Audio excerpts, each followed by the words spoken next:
देखिए अभी युद्ध चल रहा है इंडिया पाकिस्तान में। इसे युद्ध तो नहीं बोलना चाहिए एक तरह से, क्योंकि वॉर डिक्लेयर नहीं हुआ है।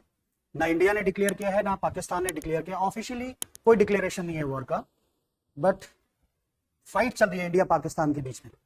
और ये फाइट किसकी वजह से स्टार्ट हुई? 22 जो अप्रैल को आपका पहलगांव इंसिडेंट हुआ था, जिसमें बहुत सारे लोगों को मार दिया गया था, उसकी वजह से ये चल रहा है। अब बात ये आती है कि इस युद्ध की वजह से, या एक तरह से ये जो इंडिया पाकिस्तान के बीच में टेंशन का माहौल है या फायर्स एक्सचेंज हो रहे हैं, सो इसकी वजह से क्या यूपीएससी अपना एग्जाम पोस्टपोन करेगा प्रीलिम्स का?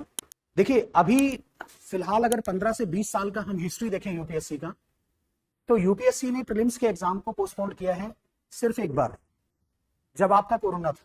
कोरोना के दौर में यूपीएससी ने उसको पोस्टपोन किया था। यूपीएससी अगर देखें तो इस टाइम पे, क्योंकि अभी 25 मई को यूपीएससी होने वाला है, तो यूपीएससी का अगर एनालिसिस करें या सिचुएशन का एनालिसिस करें, तो आने वाली टाइम में जो वॉर है इंडिया पाकिस्तान के बीच में बहुत ज्यादा एक्सकेलेटिंग नहीं होने वाला, क्योंकि दोनों ही न्यूक्लियर पावर्ड कंट्रीज हैं। और जब भी न्यूक्लियर पावर कंट्रीज, एक न्यूक्लियर पावर कंट्री दूसरी न्यूक्लियर पावर कंट्री पे अटैक करती है, तो वो बहुत एक्सट्रीम अटैक नहीं होता, क्योंकि एक्सट्रीम अटैक करेगी तो उसका भी रिटेलिएशन होगा। सो ऐसा नहीं होने वाला। ये जिस तरह से चल रहा है इस पेस पे हो सकता है थोड़ा बहुत एक्सकेलेट हो जाए, लेकिन उसका बहुत ज्यादा इंपैक्ट नहीं पड़ना। ऑल्दो अगर यूपीएससी के प्रीलिम्स में देखो, तो यूपीएससी के प्रीलिम्स में पूरे इंडिया के बच्चे पार्टिसिपेट करते हैं। वो चाहे जम्मू कश्मीर का हो, चाहे आपका श्रीनगर का हो, लेह लद्दाख का बच्चा हो, या कन्याकुमारी से हो, या मणिपुर से हो। So rest of the part अगर इंडिया का देखें तो वो शांत है। बस एक जो वेस्टर्न फ्रंट है और जम्मू कश्मीर का पार्ट है, वही थोड़ी सी प्रॉब्लम है, वो बॉर्डर एरिया प्रॉब्लम है। और इंडिया अभी भी, अगर इंडिया को देखें तो अभी भी इंडिया एक प्रॉपर वे में डिफेंस कर रहा है। सो ऐसा नहीं कि पाकिस्तान ने बहुत ज्यादा हम पे अटैक कर दिया या हम पे कोई बहुत एडवर्स इंपैक्ट पड़ रहा है। सो इंडिया का जो एयर डिफेंस सिस्टम देखिए, हमारे पास S-400 है, जो हमारे एयर डिफेंस को कंट्रोल करके रखी हुई है। वहां की पाकिस्तान की जो भी ड्रोन्स आते हैं हम उसको शूट कर देते हैं। सो इंडिया प्रॉपरली प्रिपेयर्ड है। सो इसकी वजह से यूपीएससी का जो प्रीलिम्स है वो शिफ्ट नहीं हो सकता। यूपीएससी देखना 25 मई को ही यूपीएससी का प्रीलिम्स लेगी, इसमें कोई पोस्टपोन नहीं होने वाला। कुछ बच्चे ऐसा सोच रहे हैं, उनके दिमाग में है कि नहीं अब तो वॉर हो जाएगा इंडिया पाकिस्तान के बीच में, ठीक है, और फिर उसकी वजह से यूपीएससी का प्रीलिम्स पोस्टपोन हो जाएगा, 1 महीने पोस्टपोन हो जाएगा, हम अच्छे से तैयारी कर लेंगे। तो ऐसा कुछ नहीं होने वाला यूपीएससी का प्रीलिम्स।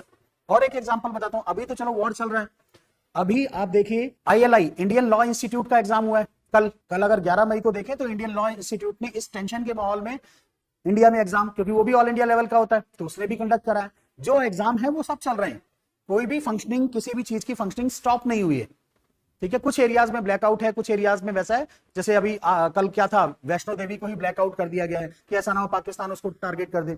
सो कुछ एरियाज को ब्लैकआउट किया गया है, बाकी सारी चीजें वैसे ही चल रही हैं। तो 25 मई को जो होने वाला है एग्जाम, वो 25 मई को होके रहेगा। आप उसकी तैयारी करिए, अच्छे से तैयारी करिए, अपना शेड्यूल बनाइए, टेस्ट करिए, अपने आप को टेस्ट में प्रिपेयर करिए, क्योंकि आपको, और टेस्ट का टाइमिंग भी वही रखिए 9:30 से 11:30। सो ये दिमाग में रखना कि यूपीएससी का प्रीलिम्स चेंज हो जाएगा या यूपीएससी का प्रीलिम्स शिफ्ट हो जाएगा, वो गलत बात।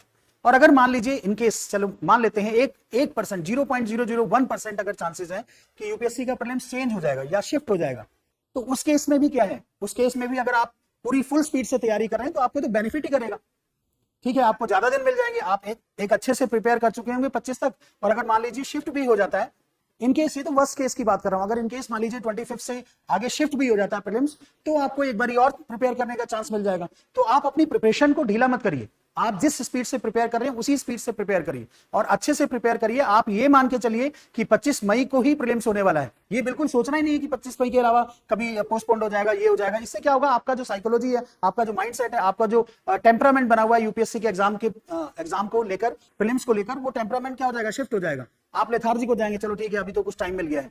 अभी आपका माइंड जो है एक्टिवेटेड है, सो इसको एक्टिवेटेड रहिए। और 25 को ही होगा प्रीलिम्स, इतना जल्दी शिफ्ट नहीं होता प्रीलिम्स या यूपीएससी का शेड्यूल शिफ्ट करना, क्योंकि यूपीएससी एक इंस्टीट्यूशन है, वो एक ही एग्जाम नहीं कराती, वो बहुत सारे एग्जाम कराती है। अगर इसको शिफ्ट करेगी तो बहुत सारे एग्जाम को शिफ्ट करना पड़ेगा, एक न्यू कैलेंडर जारी करना पड़ेगा उसे। सिर्फ यूपीएससी का ही एग्जाम नहीं, सीडीएस का एग्जाम कंडक्ट कराती है, सीएपीएफ का कंडक्ट कराती है, आईएएस का कंडक्ट कराती है, दुनिया भर के एग्जाम यूपीएससी कंडक्ट कराती है। तो एक एग्जाम को अगर शिफ्ट किया तो पूरा कैलेंडर ही शिफ्ट हो जाएगा। सो इसलिए ये मत सोचो कि आपका यूपीएससी का प्रीलिम्स पोस्टपोन होने वाला, आप प्रिपेयर करिए, ठीक है। पोस्टपोन होना वर्स्ट केस है, अगर पोस्टपोन हुआ भी तो आपको तो बेनिफिट ही करेगा।